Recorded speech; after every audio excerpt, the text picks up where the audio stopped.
We are back, and this is once again a litmus test. And this is the scenario that I started to do on the shorts, and it got a good response. I'm like, oh, Peanut Gallery might like this. So for the scenario is that somebody comes up to you after watching a couple of clips of pro wrestling in some way, shape, or form. Yep, because that does happen. Yep, and they ask you to show them or talk to them about more about pro wrestling.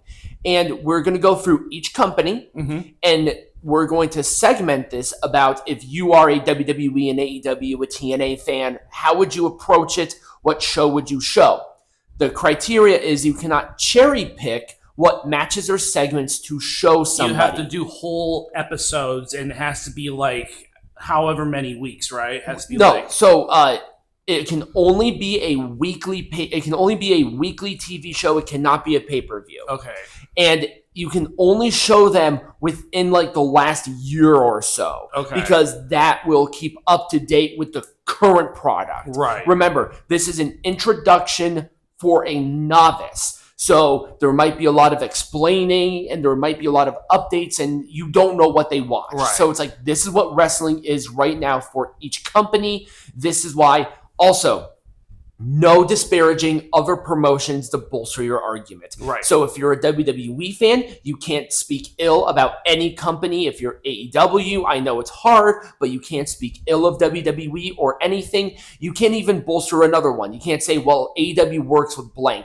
It doesn't matter. You are talking to a novice. They don't care. Right. So with all of that out of the way, let's talk about our first one, which is WWE. This is going to be the easiest gateway into pro wrestling for a novice. Yes. Now, I have some notes. I'm not sure if Peanut Gallery sort of I've given it some thought. Took a little crack at it. But I would say that WWE, and this is only going to be Raw and SmackDown. So you can only choose Raw and SmackDown on this because NXT and Evolve's philosophy is so radically different, it would be unfair. It would be unfair for that. So, for WWE, I will say that this is the easiest gateway for a novice fan to get into pro wrestling. Yes. And I say that because they have... This is the mainstream. This is the mainstream. This is the biggest budget. This is the biggest entrances. Right. This is the larger-than-life characters. This is story-driven. This is, I'm watching a television show promotion. That's what WWE is. And so it's an easier integration because they're like, oh, I've seen, dramas and sitcoms and etc. This is the show that mimics those the easiest.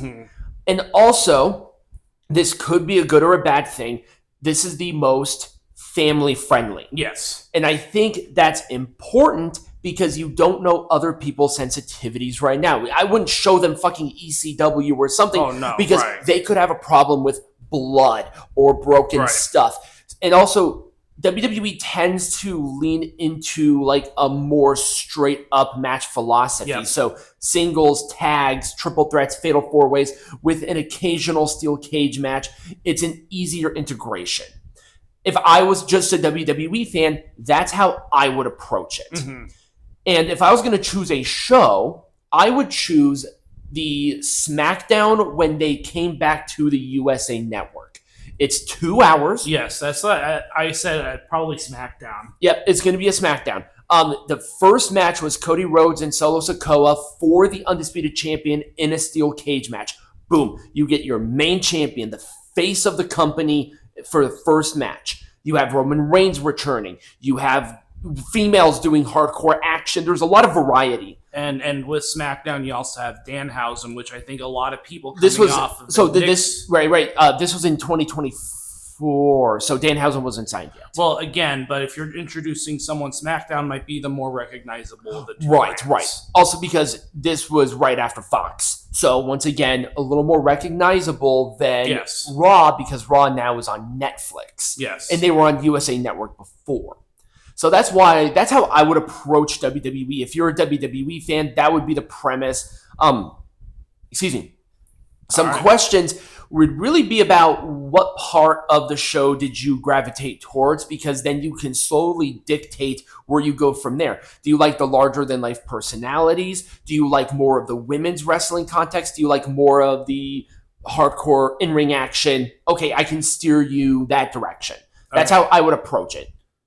All right. So, with that being said, let's go into we're gonna NXT. Speed run through this. Yes. Well, because WWE is the easiest one. So we're going to speed run this because really it's going to be a hit or a miss if it's a show that I would show a novice. And we don't have to explain every single time our premise. No. Between NXT and Evolve, that one is actually, I think, a little bit more difficult. I would personally do NXT because it has the most outside exposure, but for a novice, I would not show them NXT. I would not. And I would not because it's too much in the weeds. Well, it's not just too much in the weeds. The people are newer. Yes. So you're going to see more botches just by proxy. You're going to get more of a fundamental instead of more of a character-driven product. Yes. So there's going to be you're not going to have a bad show for NXT, but this would be sort of like, I understand where they are gravitated more towards. Right. And if it's NXT, great. This is the future of the business. That's how I would sell it. This is the future of the business. Also a more intimate setting with the same production as WWE, but once again, don't bring up another brand. Right. TNA, this one's going to be hard. It's going to be hard, but what I would do is I might do it to someone who might be more familiar with NXT because there's that crossover. Right.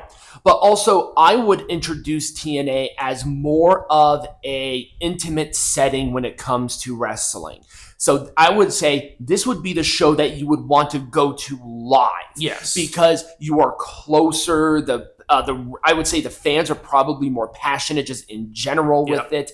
Because there's a lot of history behind it, and it's gone through so many different iterations. Right. And so you see the people that like TNA are the people that have been there through everything that TNA has had to offer. And you kind of have more of a grittier approach with TNA. That's why I would say that would be my approach. It's that more intimate setting, and it's a more gritty version of wrestling.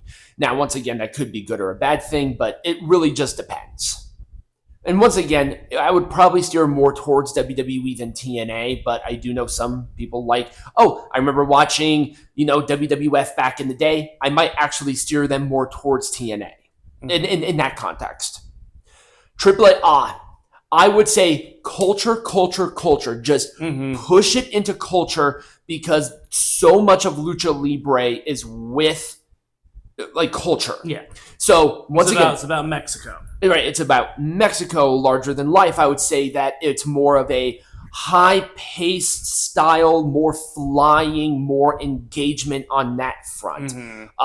Now, would I choose AAA over CMLL as a pro wrestling fan? Yes. Yeah. But I would if I'm showing it to a novice, there's also a lot of WWE characters in there, which will make it easier for them to get introduced to the product. Right. I'm assuming that I am speaking to another American in this context, and I'm I think CMLL would be a little much because there's a lot more happening with CMLL. But then they're like, oh, I really like Lucha Libre. Boom. And the show that I would show, you can't go wrong with El Grande Americano and El Grande Americano. Right. That would be the quintessential, this is Lucha Libre, So that's how I would approach it.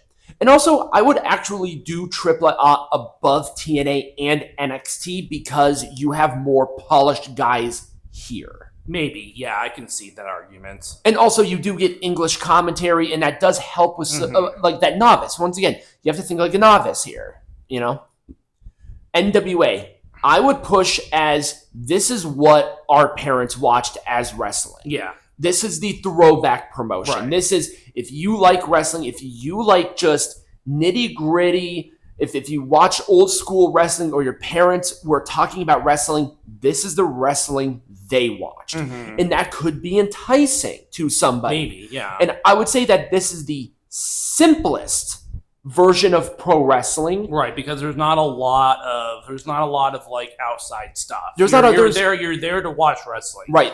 you're not really there necessarily for the character development or the storylines or whatever. Right. You're there because you want to watch some backyard wrestling. Exactly.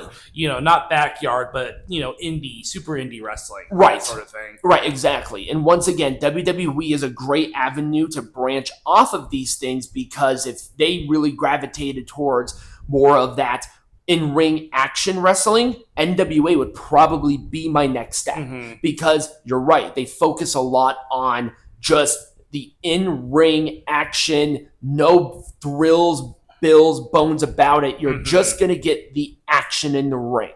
And remember, you're just assuming this based on how they reacted, and also and you don't know what they watched either. Right. So once again, WWE is the easiest, but NWA this is what your parents watched. Right. And that could be enticing to somebody. Or if you're Southern, so because Southern culture was so ingrained in that old school wrestling, they might know the names like Dusty Rhodes and Ric Flair and Arn Anderson, Harley Race and stuff like that. Yeah, they all were NWA people. I would show them NWA in that context, because they might have more of a brand familiarity to NWA than they would for WWE. You also have to think of where they live too. I would not show them New Japan. Not in its current form. Nope. New Japan is too structured, and it's too you have to know to be in the know. Right. Oh man, this one was the one that I struggled the most to find a good argument when it came to it. What I would recommend maybe to someone who hasn't watched New Japan who might be interested is watch a tournament. Right. Watch like the G1. Watch the Super Tag League. Right. Because you'll get exposure to all the wrestlers and how they interact with one another in the ring. Right. I think that if I wanted to show anyone a wrestling tournament for the first time, a pro wrestling tournament, it would be one of these, because it's round robin. Right. You get exposure to all sorts of different styles. And that's what I would do. And also with the tournament base, I agree with you, that's a really good idea. I agree with that, because then you just get straight singles matches. Yeah. You don't have to overegg the pudding. You don't have to think about 20 million tag team matches. Right. Or titles or anything like that. You're just focused in on what they're doing inside the ring and who comes out on top and how do they interact with each other on the stage. That's what I would do. Right. And I would say I'd premise this in saying that this is more of a smash mouth style wrestling. Yeah. So a little more physicality, a little more hitting. If they enjoy, I would say MMA, New Japan might actually be a better direction, because there's a lot of martial arts-esque stuff incorporated into New Japan. It would be either New Japan or Mexico. It's one of the two, but I would actually probably lean more towards New Japan than I would with AAA. That style. Yeah. And the final one, and I do have to bring it up, is AEW. With AEW, this one, once again, we're kind of in a weird spot of, I think it might be too wrestling for a novice. Yes, I think I agree with you. Now, the one thing that AEW does is bring a lot of these styles together. Right. Into one show. So you have the strong style from Japan, you have the lucha libre from Mexico, you have the super indie sort of style from... You have tournaments like Continental Classic and, stuff like that. I don't think that people should watch All Elite Wrestling unless they're already a fan of wrestling. Right. If they already have a good integration in it and they're like, I want to see alternatives, then I would point them to All Elite Wrestling. And that's nothing against All Elite Wrestling, but they have... This is not... This is the Mark promotion. Yeah. This is the Mark's promotion, though. This is the wrestling company that was built by a Mark for the wrestling fan, not for a novice. Right. Now, and I think it's always had that philosophy. But yeah, and I don't know. I mean, that's just kind of what I'm getting, is that it's good because it brings a lot of styles together, but you have to kind of know beforehand what those styles of wrestling are. Right. Now, with that being said, with each of these brands, and we'll go backwards on it, do you have some sort of tier list when it comes to, I would do this one first, I would do this one second? I mean, I would start off with WWE. and then just branch off from there, and then end with AEW, because then if they understand all the styles of wrestling, then they can understand AEW's philosophy. Right. So, well, I mean, also keep in mind at the same time too with AEW, I would actually thinking now, it actually might be easier to integrate a novice into All Elite Wrestling because the production level is a lot higher than the other promotions. So it might be more visually pleasing. So it might be easier to integrate them, because keep in mind when you're showing maybe showing AEW at the same time as some of the other WWE would be first and foremost. Yeah. If they really like that faster paced methodology and they're wondering about alternatives outside of WWE, AEW might be the way to go, because it has all of those styles.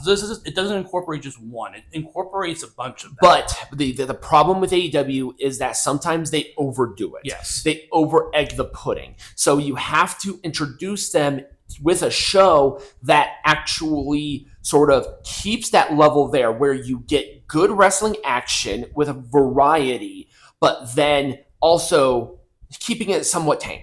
You know, not trying to pack 4 hours of shit into an hour and a half. I would probably say that Dynamite would be easier than Collision would be to watch. Oh yeah, I agree with you on that. Yeah, because I think that Dynamite being their main show, it's gonna have more of that recognizable recognition, right, than Collision. I feel like Collision is just Saturday Night Fever Dream. Right, it really is. It absolutely is. But then from there, it'd be like, oh, I would do NWA for that throwback. If they're like, oh, how long has wrestling been around? Oh, it's super nostalgic. Here's NWA, or this or that.